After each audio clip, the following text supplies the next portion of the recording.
All right, everyone, let's try something new here. I'm gonna try to put a food plot in, put some grain milo, some grain sorghum, some milo in a little 1/4 acre area.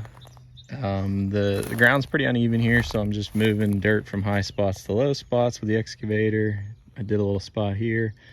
There were old ditch rows, old plow lines that were in like the fall or in the spring. They hold a little bit of water, so it's hard to mow down in here. So I'm leveling that out, and then it got a little overgrown, so there's a lot of,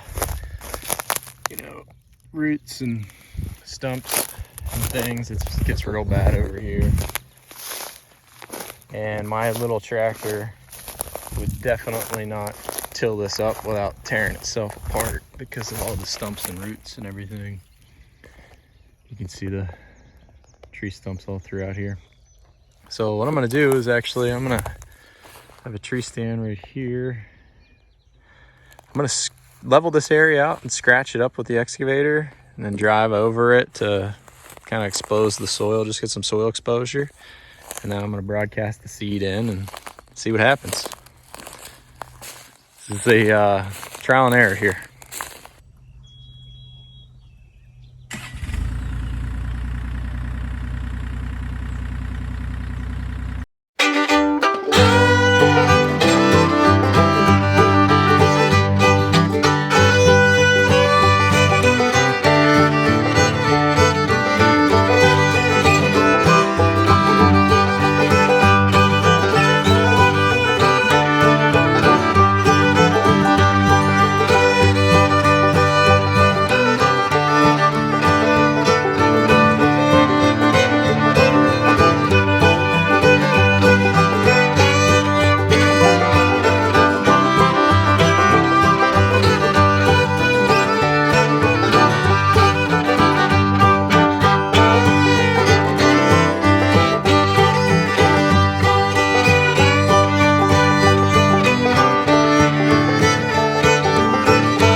All right, got lots of soil exposed.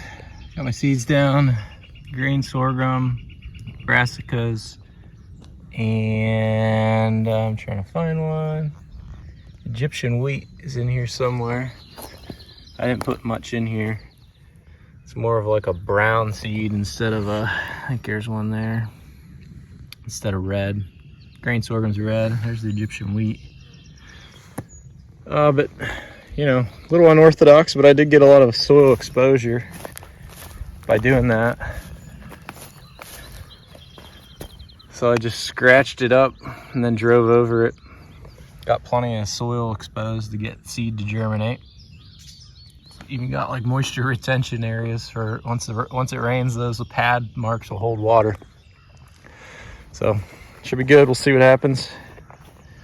I just mainly wanted to level out those wet areas and then figured it's a good opportunity to get in a little food plot for that stand. And then you'll be able to see it from the tower too. So we got a little bit of a winter mix going and go from there. Thanks for watching.